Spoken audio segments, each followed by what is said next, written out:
Hello, good morning. So the question is, what do you do with this wrist pain?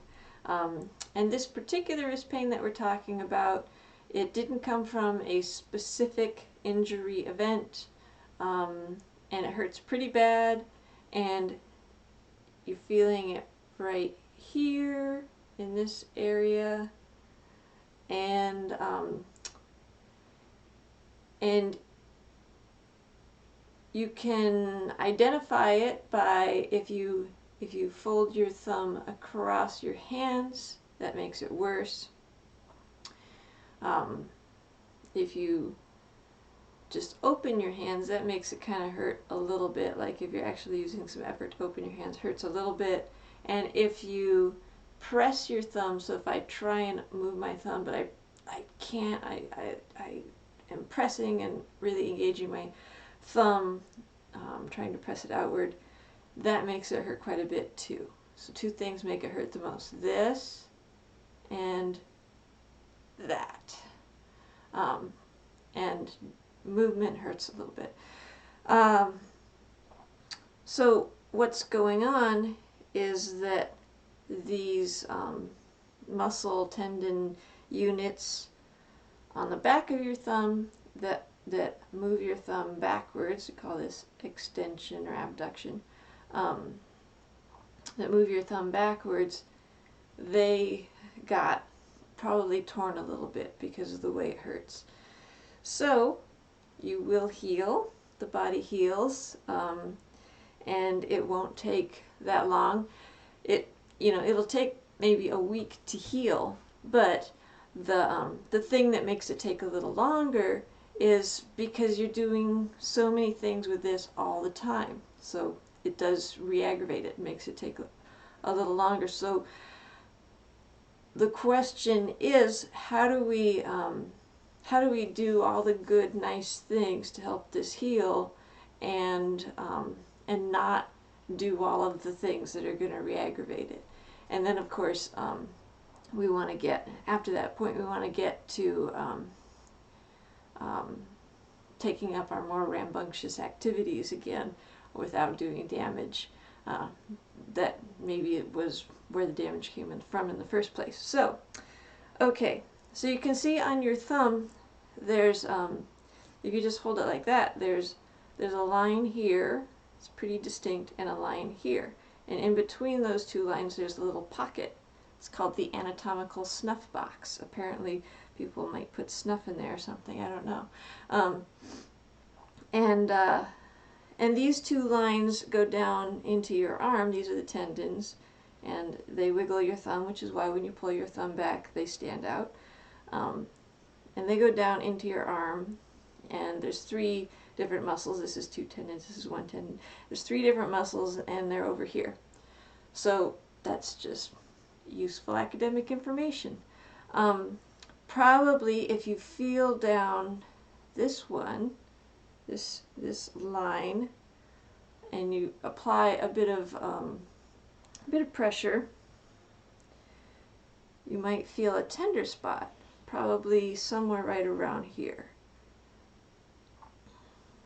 So the first thing you can do is take this tender spot, and it's possible the tender spot might not be on this line, it might be on this line, in which case you can follow this line down and see if there's a tender spot, but I'm guessing it's this line. So the first thing you can do that's helpful is to ice that spot. You could just put a big old ice pack on there, but something a little more specific is nice. So here I've got my napkin and my ice cube, and I'm just following that line, and I'm taking the point of my ice cube, and I'm just working around in there. And I would be doing this flat if this wasn't a video, because I'm dripping all over the place. And just rub this spot, and keep rubbing it longer than I'm going to rub it in the video.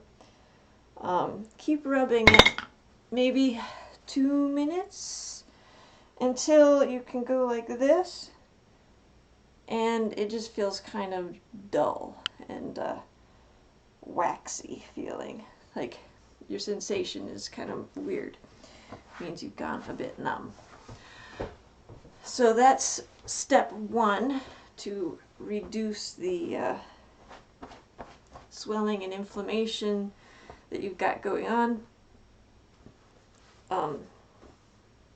Step 2 would be to try and reduce the tension that's pulling on that tendon, because the less pulling on this tendon, the less those damaged fibers are going to be like, less pulling them away from each other. So if they're not being pulled away from each other, they won't hurt as much. So reducing tension on the muscles. So like I said, they go from here over to here, kind of a nice straight line.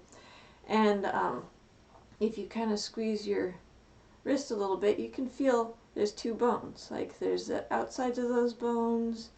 I can feel the divot between those bones. There's 1 bone, there's the other bone. So that's the shape of your arm. So what you can think about is just taking, particularly on the pinky side, just taking and feeling that bone and kind of going in between it, relaxing your hand, and seeing if you can just kind of gently wiggle your fingers into that space, and you can work up and down this arm, and you're basically just, there's a good spot right there, right there, on me anyway. You can just, what was I saying? You can just kind of check out the soft tissues and move them around. You don't have to be doing anything real specific. Just see like, can I kind of wiggle this one around, move it around a little bit. If you find a good spot, you can hang out in that spot. You don't want this to feel really intense, because then your body won't really be relaxing. Yeah. So and I'll just tell you, chances are when you do this, when you first do this, you're digging in too much. So just dig in a little less and be a little bit more like gentle and exploratory. So that's a nice way to get those muscles to relax. Digging, did I just say digging in? But you know, kind of pressuring this area. And you might let your hand rest on something. It's not critical. Just letting my hand rest on my knee. Yeah.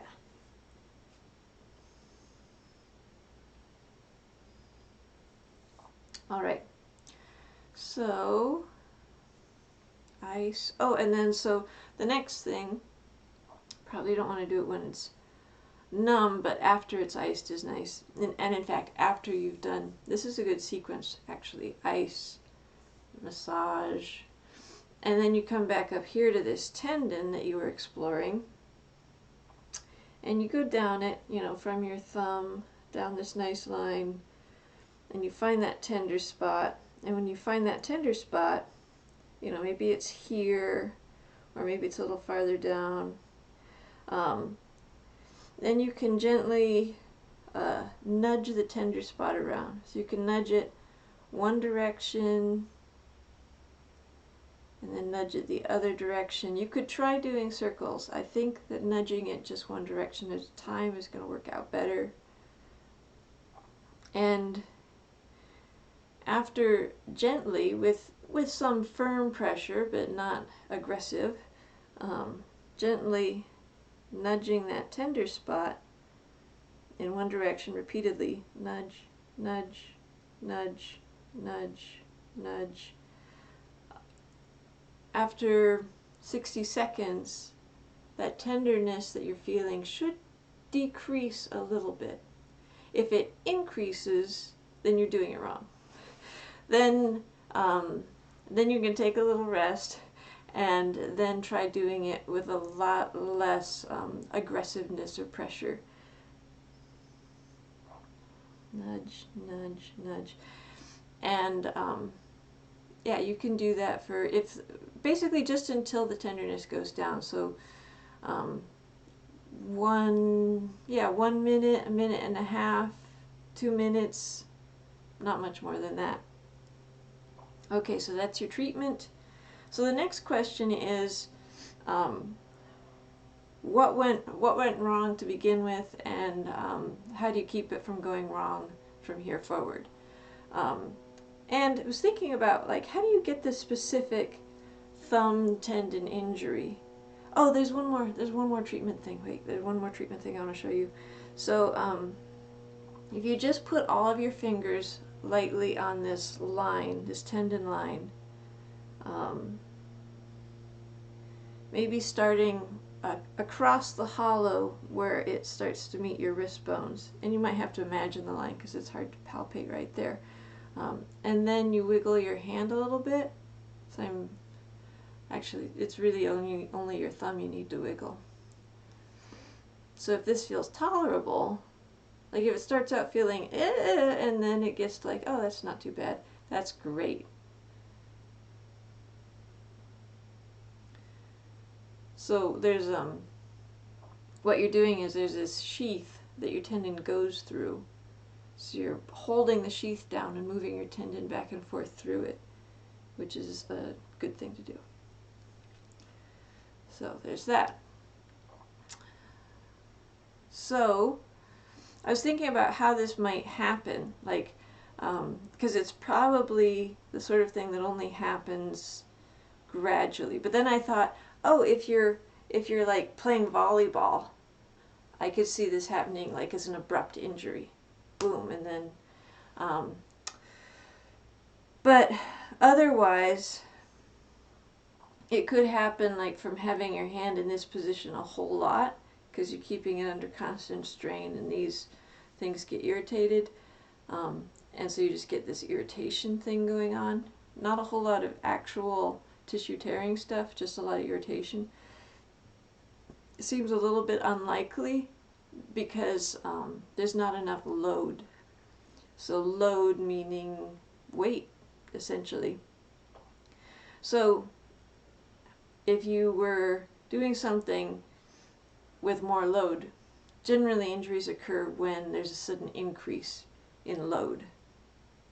So if you did a sudden increase in load and you didn't keep your wrist straight, I could see that being an issue. So like right now my wrist is straight, and right now it's not straight. See? Because there's this bend right here. So so like say if you started weight training and maybe you're doing pull-ups and your wrist isn't straight, so that's one thing. Or there's a type of weight training where you hold on to a dumbbell and then you extend your wrist like that. That could hurt. Too much load, or even more so probably if you're dropping it down and then lifting it up.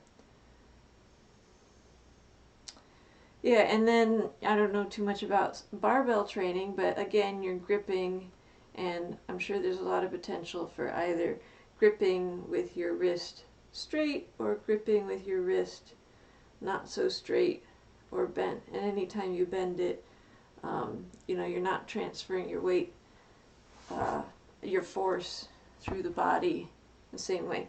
For instance, I was an apprentice chef at one point, and when the baker left, I took over making the bread, and we kneaded it all by hand. And so in order to do that, get over it, and you just put your wrists in a real nice straight position, and you go down like that, versus doing that, which would have resulted in injury pretty readily. So so keeping your wrist straight. And then I was thinking about, well, of course you got to spend a lot of time at the computer, because everybody has to spend a lot of time at the computer. And basically, like, it'd be nice to give the thumb a rest, because rest is going to help it heal. So how do you rest it? You can't just hold it out of the way, because that's actually the aggravating activity, you know. And you can't just like let it flop there, because it's, you know, gonna interfere with the keyboard. So my first thought was you could just rubber band it out of place, but that would probably cut off your circulation. So here I have half a sock.